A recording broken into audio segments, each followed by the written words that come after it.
3 hommes, 3 siècles différents, 3 destins opposés.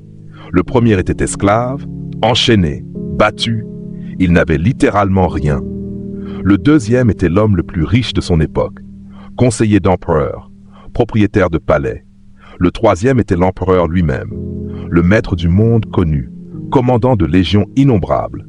Et pourtant, ces 3 hommes ont écrit des textes qui se ressemblent à un point troublant, comme s'ils avaient parlé ensemble, comme s'ils avaient partagé un secret.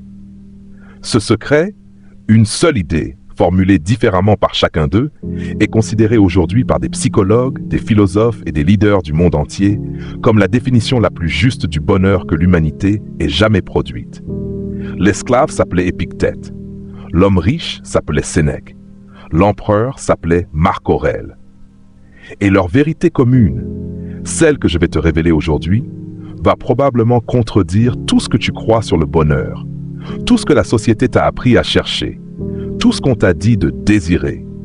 Reste jusqu'à la fin, parce que la dernière partie de ce script est celle qui change pas dans ta tête, mais dans tes actes quotidiens. Abonne-toi maintenant à cette chaîne et like cette vidéo. Ce que tu vas entendre mérite d'être entendu par ceux qui cherchent vraiment, pas ceux qui scrollent. Allez, on commence. 3 destins, une seule vérité. Épictète est né esclave en Phrygie, l'actuelle Turquie, vers l'an 50 après Jésus-Christ. Il a vécu dans les chaînes. Son maître lui cassait parfois la jambe pour le punir. Il boitait toute sa vie. Et pourtant, quand on lui demandait s'il était heureux, il répondait sans hésiter, oui. Sénèque, lui, nageait dans l'or. Philosophe à la cour de Néron, il possédait des domaines immenses, des bibliothèques entières, des centaines de serviteurs. Et dans ses lettres, les lettres à Lucilius, il confessait quelque chose de troublant. Toute cette richesse ne lui heurtait pas ce qu'il cherchait vraiment. Marc Aurèle dirigeait un empire. Il commandait des millions d'hommes. Son mot pouvait condamner ou gracier. Sa signature changeait le cours de l'histoire. Et dans ses méditations, jamais destinées à être publiées, rappelle-toi, il se battait chaque jour contre la même tentation, oublier ce qui compte vraiment. 3 vies radicalement différentes. 3 niveaux de richesse, de pouvoir, de liberté, aux antipodes les uns des autres. Et pourtant, un seul et même enseignement sur le bonheur. Comment est-ce possible? La vérité unique, ce que tous les stoïciens disent. La voici, la vérité que ces 3 hommes ont formulée chacun à leur façon. Épictète l'a dit ainsi. Les hommes ne sont pas troublés par les événements, mais par l'opinion qu'ils ont des événements. Sénèque l'a dit ainsi. Ce n'est pas parce que les choses sont difficiles que nous n'osons pas. C'est parce que nous n'osons pas qu'elles sont difficiles. Marc Aurèle l'a dit ainsi, tu as le pouvoir sur ton esprit, pas sur les événements extérieurs. Réalise cela et tu trouveras la force. 3 formulations, une seule idée. Le bonheur ne dépend pas de ce qui t'arrive. Il dépend entièrement de la façon dont tu choisis de répondre à ce qui t'arrive. C'est tout. C'est ça le secret stoïcien. Et je sais ce que tu penses en ce moment. C'est simple. Presque trop simple. Attends. Parce que comprendre cette idée est une chose. La vivre en est une autre. Et c'est là que 89% des gens qui disent connaître le stoïcisme s'arrêtent à la compréhension intellectuelle sans jamais aller jusqu'à la transformation réelle. Ce que les stoïciens appellent le cercle de contrôle. Les stoïciens avaient un outil, simple, radical, dévastateur dans son efficacité. Ils appelaient ça la dichotomie du contrôle, ou dans notre langage d'aujourd'hui, le cercle de contrôle. L'idée est la suivante. Dans ta vie, chaque chose appartient à l'une de 2 catégories. Ce qui dépend de toi, tes pensées, tes jugements, tes intentions, tes efforts, ta façon de réagir. C'est ton territoire. C'est là que tu es souverain.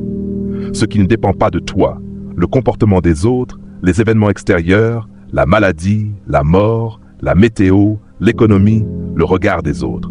Ce n'est pas ton territoire. Tu n'en es pas le maître. Épictète, l'esclave, avait compris quelque chose que son maître n'avait pas compris. Son maître pouvait enchaîner son corps, mais il ne pouvait pas enchaîner ses pensées. Il ne pouvait pas décider à la place d'Épictète comment celui-ci allait interpréter sa situation.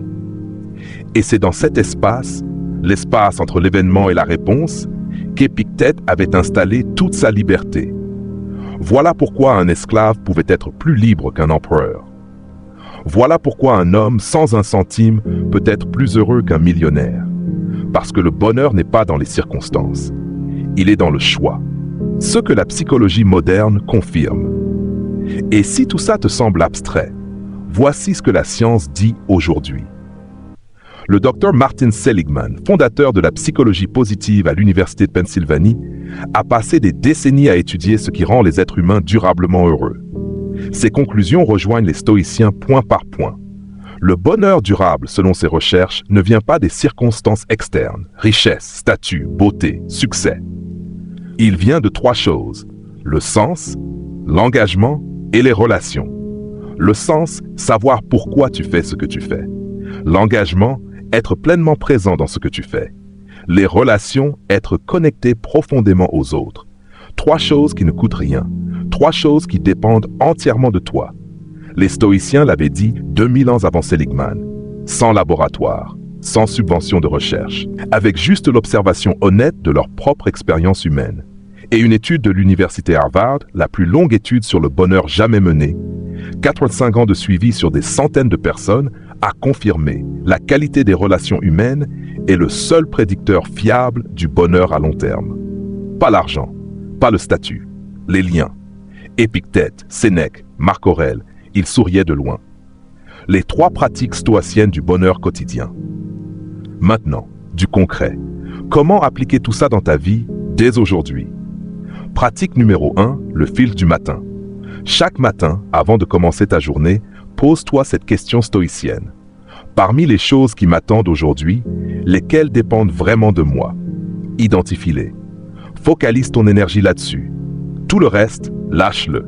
Tu n'es pas responsable de ce que tu ne contrôles pas.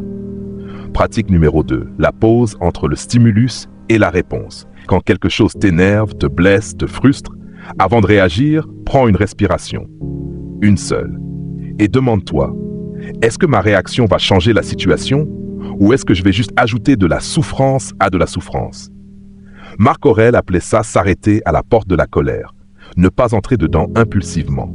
Choisir. Pratique numéro 3, l'inventaire du soir.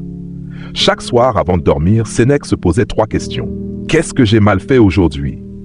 Qu'est-ce que j'aurais pu faire mieux? Qu'est-ce que j'ai bien fait? Pas pour se punir, pour s'améliorer, pour rester lucide sur qui il était et qui il voulait être. Ces 3 pratiques ne prennent pas d'argent. Elles prennent de l'attention. Et l'attention, contrairement à l'argent, tu en as. La vérité qui dérange. Ce que le stoïcisme exige vraiment de toi. Je vais te dire quelque chose que peu de vidéos sur le stoïcisme osent dire. Cette philosophie est inconfortable, parce qu'elle t'enlève le droit de te plaindre indéfiniment. Elle t'enlève l'excuse des circonstances. Elle te rend responsable, entièrement, radicalement responsable de ton état intérieur. Tu ne peux plus dire « je suis malheureux à cause de ma situation ». Tu dois te demander « qu'est-ce que je fais de ma situation ?» Tu ne peux plus dire « les autres m'ont rendu comme ça ». Tu dois te demander « comment est-ce que je choisis de répondre à ce que les autres me font ?» Ce n'est pas de la cruauté. Ce n'est pas une invitation à nier ta souffrance. C'est une invitation à ne pas lui céder le gouvernail. Épictète, l'esclave à la jambe brisée, n'a pas nié sa douleur. Il a refusé de la laisser définir qui il était. Et c'est ça, la différence entre subir une vie et en être l'auteur. Un esclave, un homme riche, un empereur. 3 vies que tout opposait.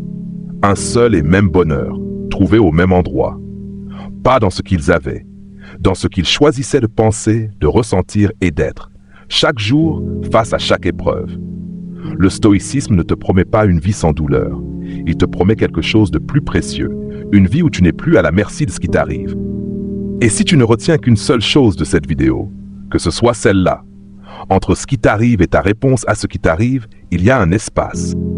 Et dans cet espace se trouve ta liberté. Maintenant, j'ai une question pour toi, et je veux que tu y répondes dans les commentaires sans filtre. Quelle est la situation de ta vie en ce moment que tu subis, alors que tu pourrais peut-être choisir de l'habiter différemment? Une phrase. Honnête, courageuse. Parce que reconnaître une chose à voix haute, même dans un commentaire, c'est déjà commencer à la transformer. Si cette vidéo t'a parlé, partage-la avec quelqu'un qui cherche en ce moment, quelqu'un qui se bat contre quelque chose qu'il ne contrôle pas. Cette philosophie peut changer une trajectoire. Abonne-toi si ce n'est pas encore fait. Active la cloche et reviens la semaine prochaine parce que ce voyage dans la sagesse des grands ne fait que commencer. Je t'attends.